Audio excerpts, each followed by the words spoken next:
আসসালামু আলাইকুম প্রিয় দর্শক, আশা করছি আপনারা সকলেই ভালো আছেন।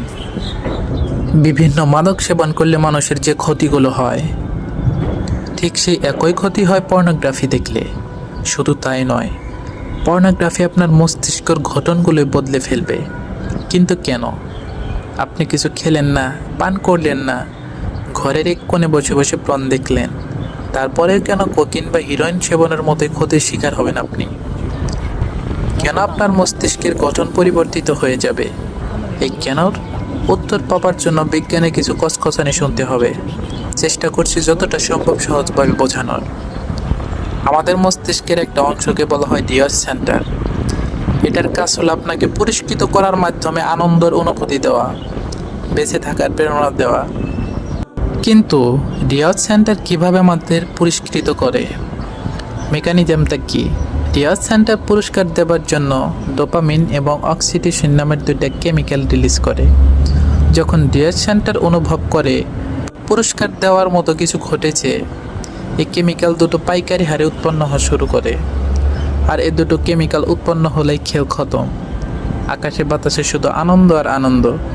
কিন্তু দুঃখের ব্যাপার হলো, এই ডিয়াস সেন্টার খুব সহজে বেহাত হয়ে যায়।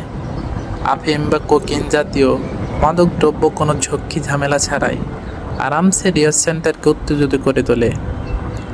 মস্তিষ্কে ডোপামিন আর অক্সিটোসিনের জলোচ্ছ্বাস শুরু হয়। পরিণতিতে কবির ভাষায় সুখের মতো ব্যথা অনুভূত হতে থাকে। মাদকের মতো পর্নোগ্রাফি খুব সহজেই মস্তিষ্কে ডোপামিনের পণ্য বয়ে দিয়ে দর্শককে ক্ষণিকের সুতীব্র আনন্দ দিতে পারে। পর্ন আসক্ত এবং মাদকাসক্ত ব্যক্তিদের মস্তিষ্কে স্ক্যান করে দেখা গিয়েছে যে তাদের মস্তিষ্কের গঠন হুবহু এক। ডোপামিন ব্রেন পালসের মধ্য দিয়ে প্রবাহিত হয়ে পুরস্কার পাবার নতুন রাস্তা তৈরি করে, যার ফলে যে কাজটার কারণে প্রথমবার ডোপামিন নির্গত হয়েছিল, মস্তিষ্ক ডোপামিনের লোভে বারবার সেটাতে ফিরে যেতে চায়। এ কারণে একবার পর্ন দেখলে বারবার দেখতে ইচ্ছে করে। মানুষ কোনো কিছু নিয়ে খুব বেশি দিন সন্তুষ্ট থাকতে পারে না। আল্লাহ মানুষকে এভাবেই সৃষ্টি করেছেন। পর্ন আসক্তির ক্ষেত্রে ঠিক একই ঘটনা ঘটে। ধরুন আপনি কোনো সবকট পর্ন দেখলেন, একটি নির্দিষ্ট মাত্রার ডোপামিন রিলিজ হলো, আপনি আনন্দ পেলেন। পরপর কয়েকবার পর্ন দেখার পর ঠিক একই পরিমাণ ডোপামিন রিলিজ হলেও আপনি আগের মতো আর আনন্দ পাবেন না। আপনি আর এই পর্ন ভিডিওতে সন্তুষ্ট থাকতে পারবেন না। আপনার প্রয়োজন হবে নতুন কিছু। কেন এমন হয়? মাত্র অতিরিক্ত ডোপামিন রিলিজ হলে মস্তিষ্কে ডোপামিনের ব্যাপারে কম সংবেদনশীল হয়ে যায়, অর্থাৎ আগের ডোজে আর কাজ হয় না। কারণ অতিরিক্ত ডোপামিনের প্রভাব থেকে নিজেকে রক্ষার জন্য মস্তিষ্ক এমন কিছু স্নায়ু বিসর্জন দেয় যেগুলোর কাজ ছিল ডোপামিনজাত উদ্দীপনা গ্রহণ করে সাড়া দেওয়া।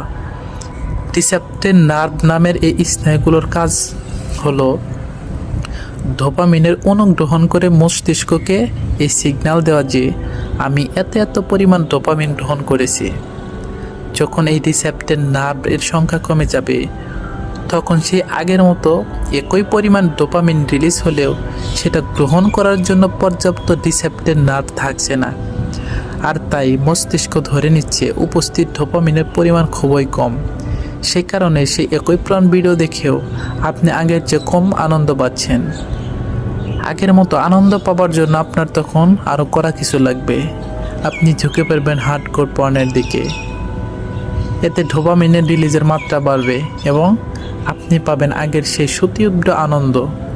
সবকট পর্ন দিয়ে শুরু করে ডোপামিন লেভেলের সঙ্গে পাল্লা দেওয়ার জন্য আপনি ধীরে ধীরে সমকামী প্রণার শিশু পর্নের মতো জঘন্য জিনিসও দেখা শুরু করবেন। মাদকাসক্তদের ক্ষেত্রে ঠিক একই ঘটনা ঘটে। সিগারেট থেকে যে নেশা শুরু হয় তার শেষ হয় কোকেইন আর হিরোইনে। আমাদের মস্তিষ্কের খুবই গুরুত্বপূর্ণ একটা অংশ হচ্ছে ফ্রন্টাল লোব। এই বাবাজির কাজ কি? লেবের করিডোর দিয়ে কোনো রূপবতী হেঁটে গেলে আপনার দু চোখে যে স্বপ্নের আবির নামে, তার জন্য দায়ী এই ফ্রন্টাল লোব। আমাদের ভাব প্রকাশ করার মাধ্যম, মনের ভাষা সিদ্ধান্ত করার সক্ষমতা, সমস্যা সমাধানের পারদর্শিতা, সর্বোপরি আমাদের ব্যক্তিত্ব নিয়ন্ত্রণে গুরুত্বপূর্ণ ভূমিকা পালন করে এই ফ্রন্টাল লোব। মাদকাসক্তি, অতিরিক্ত খাওয়া দাওয়া, ইন্টারনেট আসক্তি, পর্ন এই ফ্রন্টাল লোবের মারাত্মক ক্ষতি করে। ভয়ঙ্কর ব্যাপার হলো, একজন মানুষ যত বেশি পর্ন দেখে তার মস্তিষ্ক তত ক্ষতি হতে থাকে এবং ক্ষতিপূরণ করে স্বাভাবিক অবস্থায় ফিরে আসাটা কঠিন হয়ে দাঁড়ায়। কারণ নার্ভ সেল হলো দেহের সেই কোষগুচ্ছ যেগুলো কখনোই রিজেনারেট করে না। আপাত দৃষ্টিতে নিরীহ মনে হলেও পর্ন ভিডিও আপনার মস্তিষ্কে কি ব্যাপক ক্ষতি করে আশা করছি বুঝতে পারছেন।